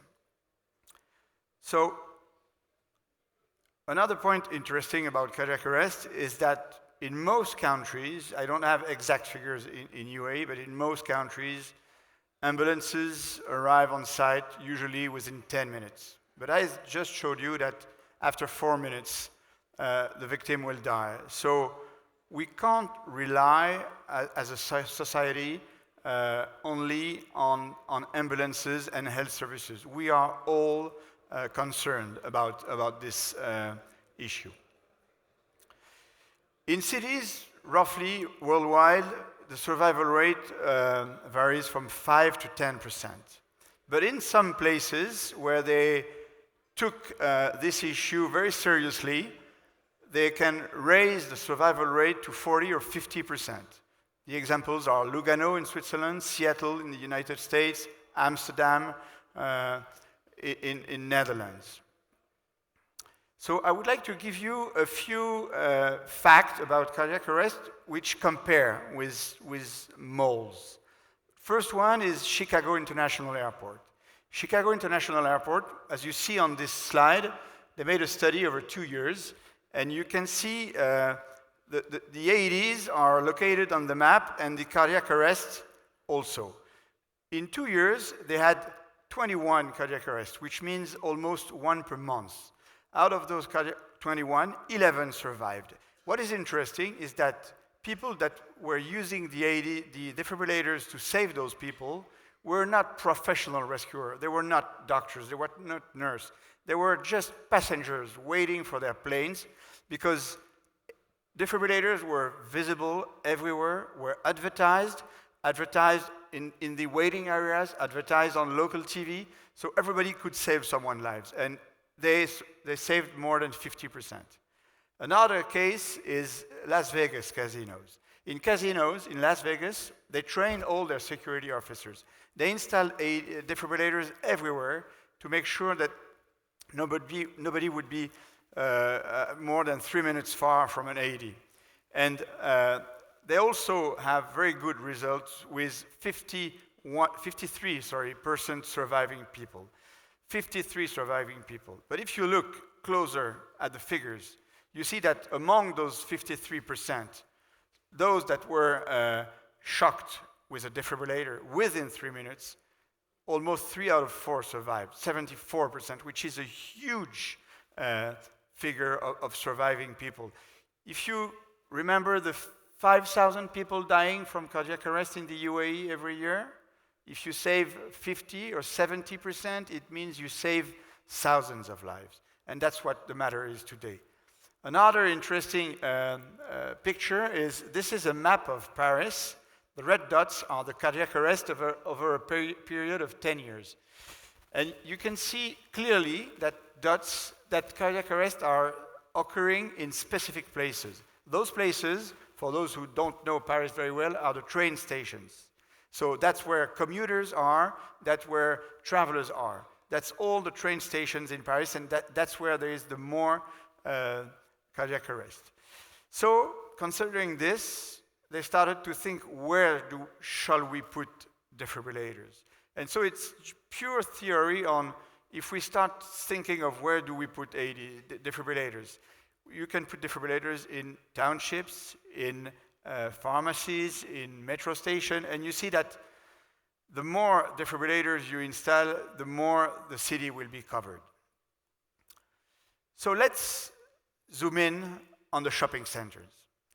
I took Dubai Mall as an example, but what I'm going to say about Dubai Mall is true for most malls here.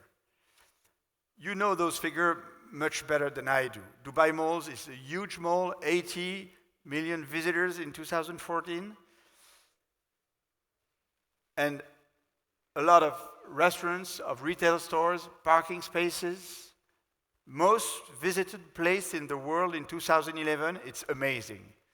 But where are the defibrillators? AED, stands for Automated External Defibrillators.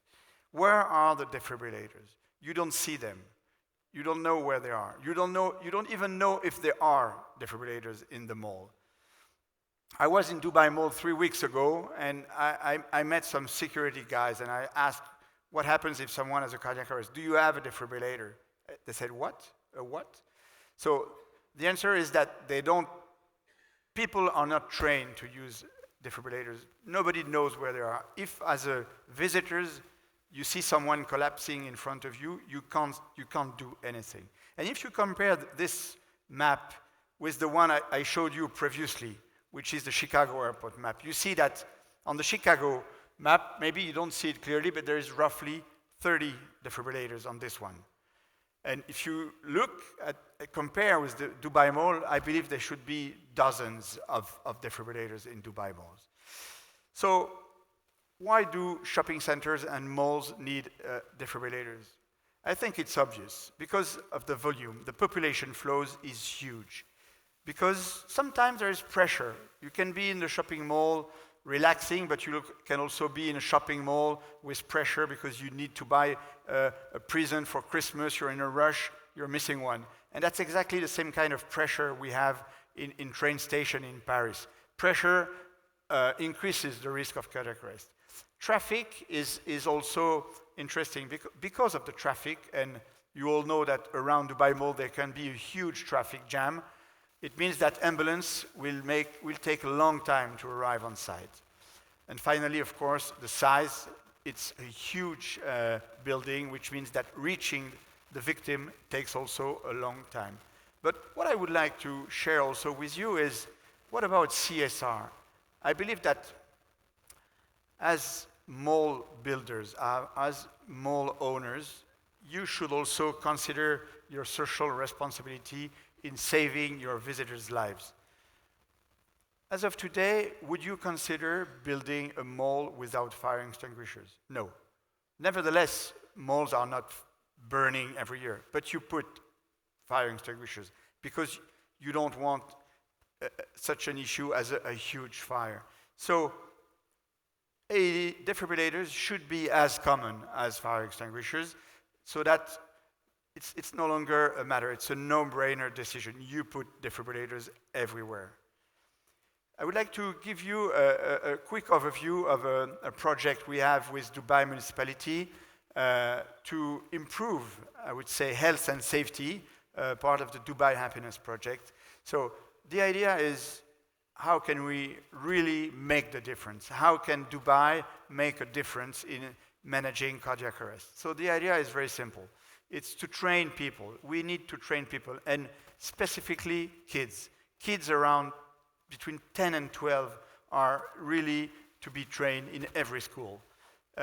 You need to install AEDs in every public places, which means malls, but also hotels, parks, beaches. As you probably have seen them in Dubai airport, there are already a lot of defibrillators. So awareness must be raised among every citizen, every visitors. But that's not enough. We also need to map the AEDs and to monitor them, which means in case of emergency, where is the closest AED? Will it be working? That's two questions that must be answered. And last but not least, we need to have a good Samaritan law, which means you need to be able to save someone's life without fearing any prosecution. So mapping is key, and there are a lot of mapping solutions. This is an example of a mapping app which maps defibrillators worldwide. It's an app that's available for free and which is available in 18 languages, including Arabic. Including Arabic and mapping AEDs everywhere. The second point is to also provide professional mapping. So this is an example of the mapping we've started with Abu Dhabi Police to map AEDs in Abu Dhabi malls also, to map them and to share this information with ambulance dispatch centers and Abu Dhabi Police. The other point is, as I told you, AEDs must be installed everywhere in the malls. But since I'm aware that mall design is key part of the shopping experience, I think that you need to think of installing defibrillators in specific kiosks or devices that integrate smoothly in the mall design. The other point is they need to be monitored, I told you. And now technology enables to monitor the defibrillators on a 24/7 basis, which means that as soon as there is an issue with a defibrillator, people in charge of maintaining them are warned instantly. This is an example of an AED kiosk we've exhibited in Arab Health 2015 in Dubai. So to summarize quickly, I think that moving forward a public access defibrillation strategy means that AEDs must be everywhere and visible, very visible, below, in front of everybody's eyes. Monitoring and mapping features, of course, need to be integrated to provide what we call live mapping, which means that as a bystander, if someone collapses, the app will only show you working defibrillators to make sure that you won't run for a non-working one. Awareness campaigns are mandatory, of course, and involving every stakeholders is key. And by meaning every stakeholders, of course, I mean health authorities, Dubai Ambulance, or I would say not only Dubai, UAE Ambulance, police, civil defense, but also you. Because my understanding is that many shopping centers and malls developers are property developers. It means you are building malls, but you're also building a lot of properties in which defibrillators must be installed. So you are also involved in this challenge. And I would only finish saying that you can save lives, as doctors do. You can save lives by installing AEDs everywhere in malls. Thank you very much. Dr. Paul Dardel, thanks very much indeed. We've got time for one or two questions. Who's got the first question for Dr. Paul? I've got a couple of questions. Yes, please. Gentleman here, right in the middle, in the dark blue jacket. Can we get a microphone to this gentleman? Can we get a microphone to you, sir? I think one's coming now. Here we go. Oh, we've got a sprinter. 3, 2, 1. Yes, you made it. Gold medal. Thank you very much.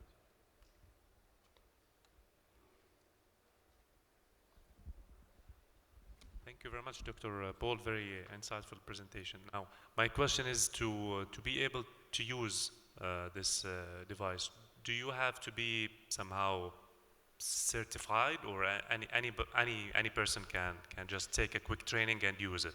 Thank you. That's a very good question. In fact, the answer depends on the country. In some countries, in the UAE, for instance, you need to be trained. But that's what needs to change, and it takes time. That's why we're, I would say, raising awareness among every stakeholders, including the government. Because in many countries, like France, United States, Poland, everybody can use an AED. It means even a child, 12 years old child, can use an AED. And the answer is that anybody can use one. You don't need to be trained. I mean, practically. Legally, in the UAE, you need to be certified. But you can use one. It's very straightforward. When you open the machine, it talks to you. It says exactly what to do. So it's very easy to use it. And another point which is you have to have in mind is that an automated defibrillator can't harm anyone. It's an automated machine that will never shock someone who doesn't need a shock, which means the only way to harm someone is to do nothing. If you start using an automated defibrillator, it's not like in the movies where you see doctors using the defib. It's a machine that decides whether or not you need to have a shock, and if so, it will give a shock. Thank you. I'll take one more question. Yes, please, the gentleman towards the back of the room. Thank you very much. Thank you. Thank you for the presentation, Dr. Paul. 2 years ago, I had the training for CPR on the initiative of my ex-employer, Shalhoub Group. And at the end of the 2 days training, they told us, don't do it because of legal consequences. So yes, that's exactly the same answer. I mean, I think that minds are changing, and the discussions I had with local stakeholders demonstrate that people are changing their minds on this specific topic. And you know, worldwide it is now well acknowledged that giving a shock within the first 3 minutes is the only way to save someone. And because of Dubai Expo 2020, because of Dubai Plan 2021, I mean, I'm very confident that things are going to change here, but it takes time. Thank you very much indeed, Dr. Paul. We really appreciate your insights today. You are saving lives, and we thank you very much indeed for that. Now, just a couple of things left today. We've got a panel discussion on branding a little bit later on. Before that, though, someone who's trying to solve one of the big problems facing this industry. Tommy Weir mentioned it yesterday. Spurious data, made-up numbers. Nadine mentioned it today as well. She's providing a solution in terms of data. And so is our next speaker. Reliable statistics are hard to find, so create some. Our speaker is very well qualified to do this, has 20 years experience in the planning and property industries across Europe, Australia, and the Middle East. Started working in this region over a decade ago, back in 2003, and has worked with many of the big malls here. In 2005, he co-founded Urban Analytics, a specialist research consultancy focusing on detailed analysis of the retail market. He wants to enable developers, landowners, and retailers to make informed decisions in a market where access to reliable information is a challenge. Please join me in welcoming Simon Newberry. Hi, Simon. Thanks very much indeed. That is your weapon of choice, sir. Okay. Thank you, Richard, and good afternoon, everyone. Thinking about this presentation today and my experience in the Middle East over the last 15 years, I'm reminded of three key lessons. Each market that we work in is unique in culture, in legislation, in retail behavior, but there are some common themes running through as well. Build it and they will come is not just a cliche. Economists call it supply-induced demand. But perhaps particularly important in the current market is that the scale of the investment and the development timelines that everybody's working to mean that an understanding of the long-term trends beyond the short-term property market cycles or economic cycles is important. And the winners are those that develop their retail strategy around trends and local market characteristics. So firstly, demographics. Other developed countries, perhaps in Europe and some countries in Asia, are focused on the grey pound. How do we deal with an aging population? How are they going to spend? How can we capture that market? But that's not a problem in the Middle East. In the Middle East, it's a youthful population. But in some respects, the Middle East is following trends in other countries. We do have declining household size, and that's driven by increased female participation in the workforce, declining fertility rates, people getting married later. And along with that, we also have changes in household structure. So people are living in smaller household formats, single families, couples, shared. And how does this impact the retail market? Well, obviously, residential is impacted significantly. If there's no population growth, if we just look at household fragmentation, that's an extra 40,000 new households in Dubai alone. But we do know that there is a strong correlation between retail spending and these changing demographics. Smaller household sizes spend more on F&B, perhaps a trade-off from food. We also see a really strong correlation in retail spending behavior with new household formation. People spend more on homewares and bulky goods retail. Every household needs a fridge. Every household needs a sofa. So perhaps we'll start to see in the more mature markets some power centers, some homemaker centers, other traditional retail formats that exist elsewhere. I think there's only been brief reference over the last couple of days to VAT. As we know, VAT is coming in the GCC early 2018 at a relatively modest 5%. But the GCC isn't unique. VAT has been introduced in a number of countries over a number of years, and that experience tells us a couple of things. It can have the effect of bringing forward spending, particularly on big-ticket items. So people will buy white goods, people will buy furniture in anticipation of a price hike.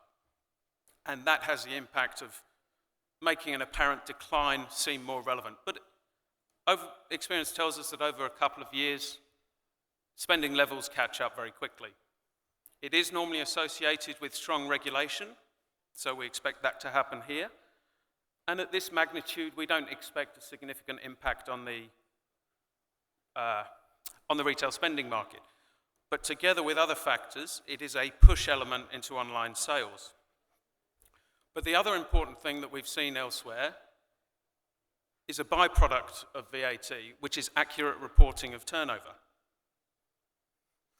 So we've talked over the last 2 days about big data, which is, of course, important, but analyzing and benchmarking accurate tenant-level turnover, rents and occupancy cost ratios, let's call it little data, that's a starting point for effective asset management. So again, over the last couple of days, we've talked about technology in the retail industry. We've talked about phone and camera tracking and the use of social media. Try and better understand the customer. But there's another technology on the horizon that already exists in some countries, and this will fundamentally change the retail market. I'm sure you're aware that primary research and surveys are particularly challenging in this region, expensive and time-consuming. Imagine if you could have instant access to real-time data on who spends what where, what the demographics are, where else they shop, what the demographic characteristics are, where else they shop. That exists already. There's a credit card data. It's only really been licensed in a couple of countries, but they collect anonymized data from individual transactions and from the terminals that the banks operate, and they use that to work out and distribute to retailers and shopping center owners, effectively negating the need for a lot of consumer research. And particularly in this part of the region where there are some challenges to consumer research, the accuracy of this data is fundamentally important. Now, over the last couple of days, we've heard a lot about a lot of American accents. And no offense to our Canadian colleagues, but why are there so many Americans here? They have to pay tax. America's got a big shopping center industry of its own. But I'll tell you my theory. So Americans and Australians, for that matter, they come from relatively permissive planning policy environments. And that means that there are few supply restrictions. In Asia and the UK, by comparison, retail floor space is constrained. Land values by the planning policy regime. So in the UK, for example, it takes 6 years just to get a planning permission for a supermarket. So Americans and Australians are much more used to driving the asset hard. And I can remember about 15 years ago working on Westfield's entry into the UK. And I think we talked about noise and statistics yesterday, but there was a lot of discussion at the time about, oh, what do these Australians know about the British industry? We're happy, we understand the market, we know what we're doing. But in actual fact, the industry was complacent and it was protected by artificial supply constraints. Reporting leases existed, but they weren't necessarily the norm. And where they did exist, the data was never used. And I think this is a trap that we're in danger of falling into in the Middle East. So Westfield, with their experience of operating in more permissive environments, like Australia and the US, put a huge amount of effort into this little data, and in particular turnover data to drive the enhancements of their assets. So Westfield's entry into Europe not only gave them strongly performing assets, but fundamentally changed the approach to asset management and research in the UK. They use the data, they don't just collect it. So one of the biggest trends we certainly see is in the use of the data that's collected, not just the collection itself. The other, I suppose, important trend that's already been touched on, yes, we're in a period of lower oil prices, and for many countries that means reduced government spending, flow-on impacts into population, employment growth and wages. But this isn't new. Other countries in the region and other countries around the world experience these impacts on retail spending market all the time. The strong dollar, again, that makes it more expensive, obviously, for tourists to come here, tourists to spend here, but it also makes local residents, and particularly expats, more likely to spend overseas. So the response of the industry in other markets that we've seen is that there's actually a move or a greater opportunity in more convenience-based centres, because that tends to hold up far more strongly. So we've talked about VAT and we've talked about the currency issues, but there are a number of other factors that we certainly think will change the retail behaviour in the region towards online spending. It's not just these factors. There's been a huge advancement in the improvement of the websites, in the delivery mechanisms of local retailers here. In the F&B space, Deliveroo, Uber Eats, I always remember in an Australian context, for many years at the start of the online boom, Domino's Pizza was the biggest online retailer for many years.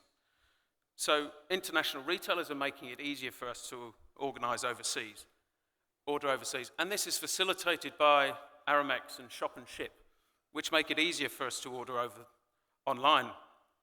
So like any good analyst, I held a focus group. I sat down last night and I asked myself, Simon, how many purchases do you make online last month?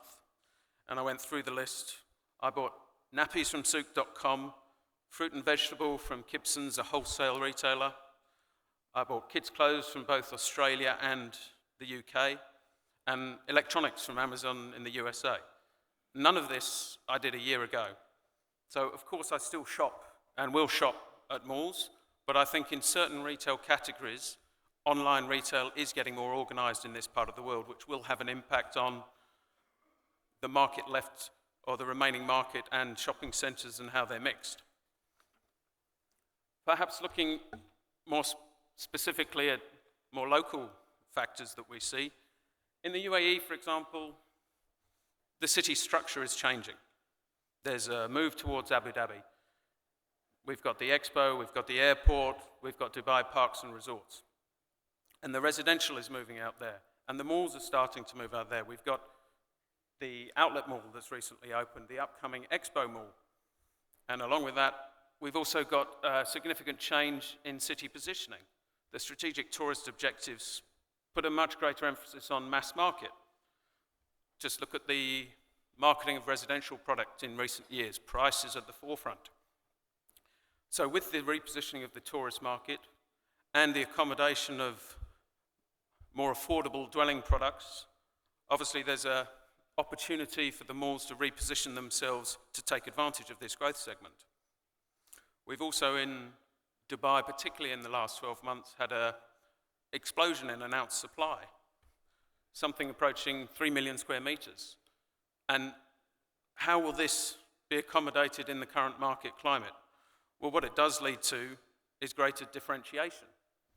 There'll be a much greater need for differentiation of the product. We've already seen, perhaps with City Walk and the emerging plans for Jumeirah Central and Doha Creek Harbour, these plans incorporating a variety of retail formats, not just the enclosed mall.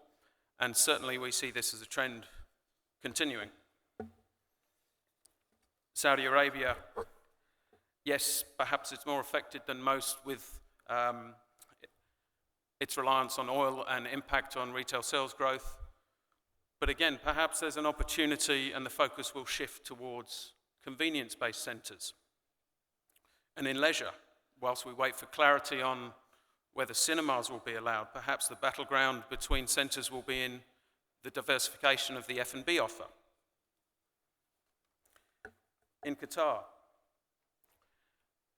obviously population growth has come well off its highs of 2008-09, but perhaps more sustainable level. There are signs of a shift away from a pure focus on luxury. So we've got new malls coming up that have far greater offer in the mass market high street space. And Doha in particular, I think the future retail landscape will be influenced by the metro coming online in 2019. And as we know from the experience in Dubai, I think it's fair to say that everybody underestimated the contribution that connection and direct connection to a metro could make. But now it's well acknowledged that that's a key driver of footfall. And obviously one of the challenges for Qatar is that it will have to work hard to maintain its tourism numbers post-2022. Egypt. Yes, there's a lot of noise about the tax regime, exchange rate situation, difficulty of foreign retailers operating, but can this continue in perpetuity? And how can there not be opportunities with a population growing by the size of Dubai every year, 2 million people? Perhaps also we see in Egypt that the malls and the mall industry has reached a level of maturity. A lot of the new malls are developed by international developers, designed by international architects, and represent a lot of the features we see in the best malls around the world. So I think this will lead as it has done in Dubai, to perhaps a response and repositioning of the second-tier centres.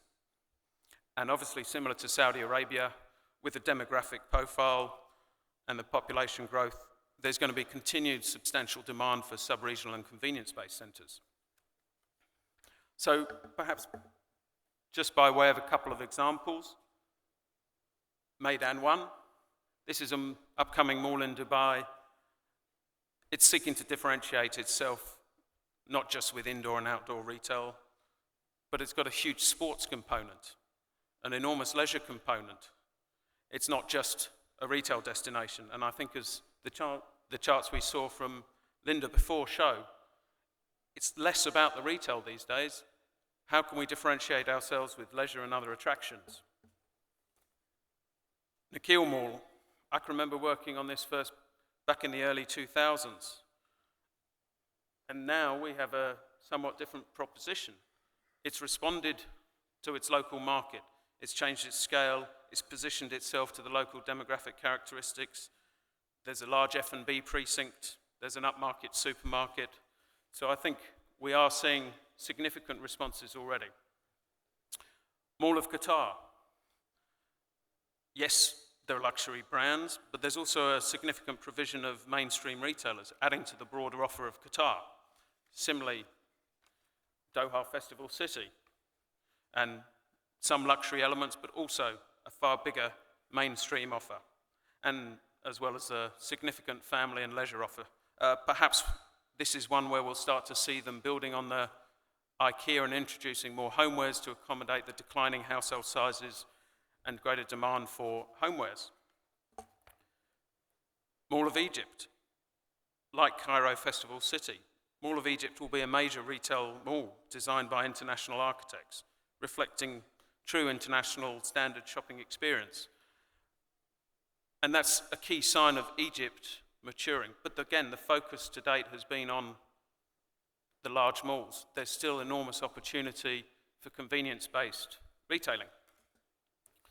So the winners in this data-poor market are perhaps the ones that understand and embrace the demographic trends. And importantly, they have the effective use, not just the collection of this data that's increasingly available. Simon, thank you very much indeed. Much needed insights. Thanks very much indeed. Let's show our appreciation to Simon for sharing those insights with us. What we're going to do now is take a short break. If you've got any questions for Simon, you'd be happy to answer them, I'm sure. Yep. Simon will take those questions over a cup of coffee. So we'll break now for, what time is it? It's 12:30 now. Let's get back here at 1 o'clock, okay? Let's get back here at 1 o'clock if we can, and we'll have the session then on unlimited branding, looking at branding within this sector, okay? So we've got a panel discussion coming up, branding, 1 o'clock. That gives you about 25 minutes, half an hour to have a cup of tea and catch up with some old friends. Thanks very much indeed.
Et 2.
Two. Et check 1, 2.